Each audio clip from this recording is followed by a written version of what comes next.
Hello friends, this is Babita, your own English trainer. Welcome to my YouTube channel Tutor Moms. I hope you all are doing well. So friends, आज की इस video में हम करने वाले हैं prepositions. Prepositions हम सबको पता है क्या होती हैं. In, on, with, without, for, by, ये सारी prepositions होती हैं. लेकिन कई बार कुछ ऐसी prepositions होती हैं जो हमें confuse कर देती हैं. Like since, for, in, inside, into, over, above, under, below. तो ऐसी ही prepositions की आज लिस्ट लेकर आई हूँ जिसके बारे में हम इस वीडियो में बात करने वाले हैं और आपकी सारी कंफ्यूजन मैं दूर कर देने वाली हूँ. आई होप आपको prepositions के बारे में जितनी भी नॉलेज है उसमें कुछ ना कुछ एड ऑन तो ज़रूर होगा आज. So why to wait, let's get started.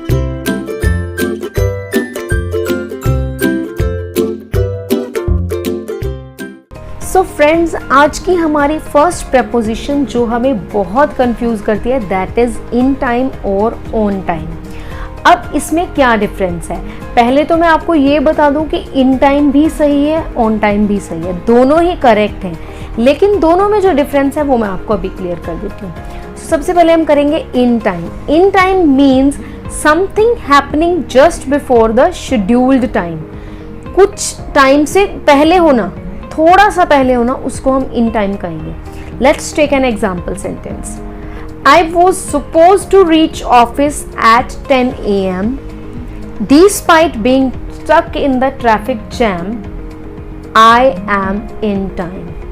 Means that particular person reaches his office at 9:50.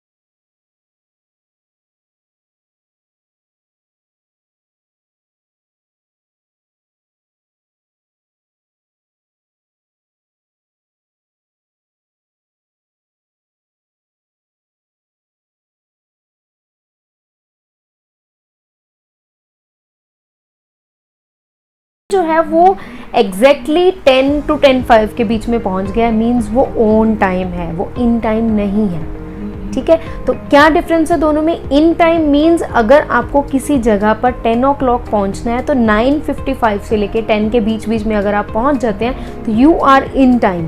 अगर आप 10 बजे पहुंचने वाली जगह पर 10 बजे से लेकर 10:05 तक पहुंचते हैं तो means you are on time. So I hope आपको ये क्लियर हो गया होगा. नेक्स्ट इज एट और इन.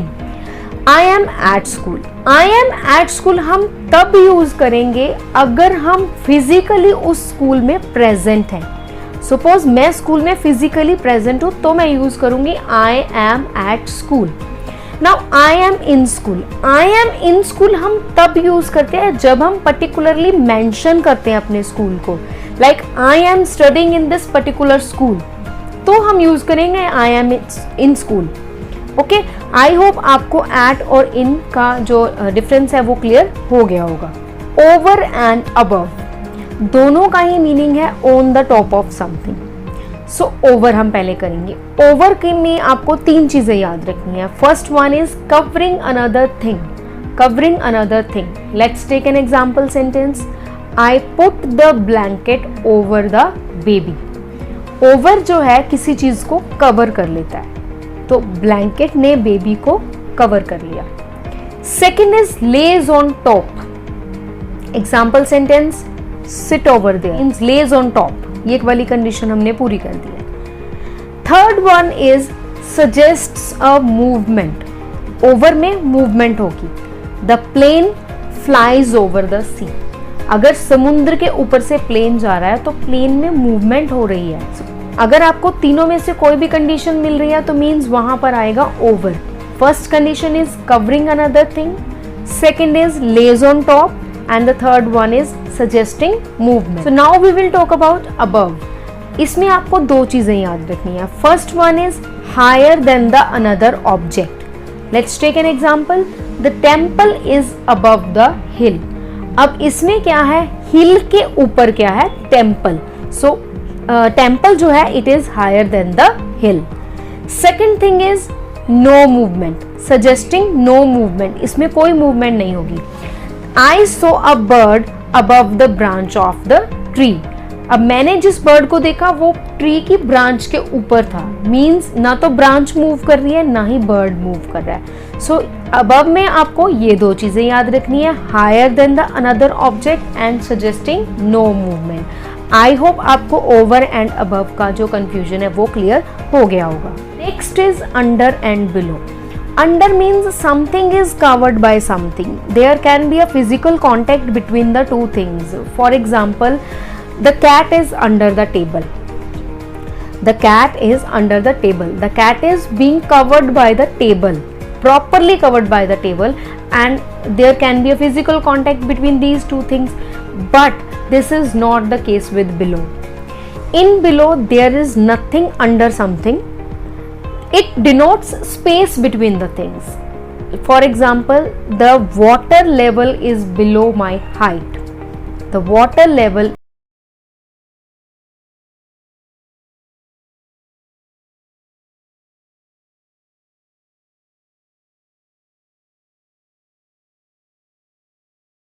कवर नहीं कर रही है, वाटर लेवल को आपकी हाइट कवर नहीं कर रही है। So this is the basic difference between under and below. I hope this is clear to you.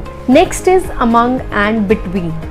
Firstly we will talk about between. Between is used for two clearly separated things, दो चीजों के लिए use किया जाता है जो कि separated हो properly. Let's take an example sentence, the mango is placed between apple and orange.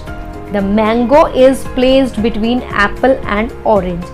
Here apple and orange are two clearly separated things, and between these there is a mango, so we use here between.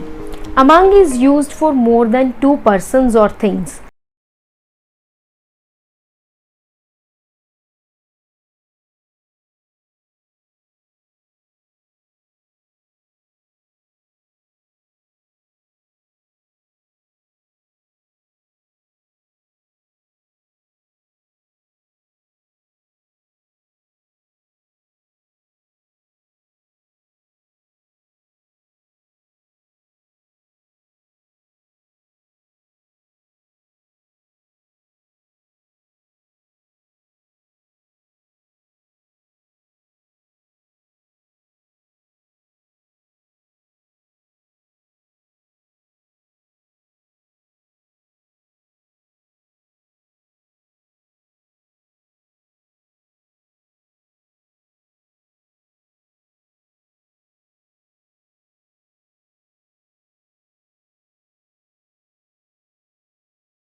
amongst लग सकता है। They donated their old clothes amongst old people.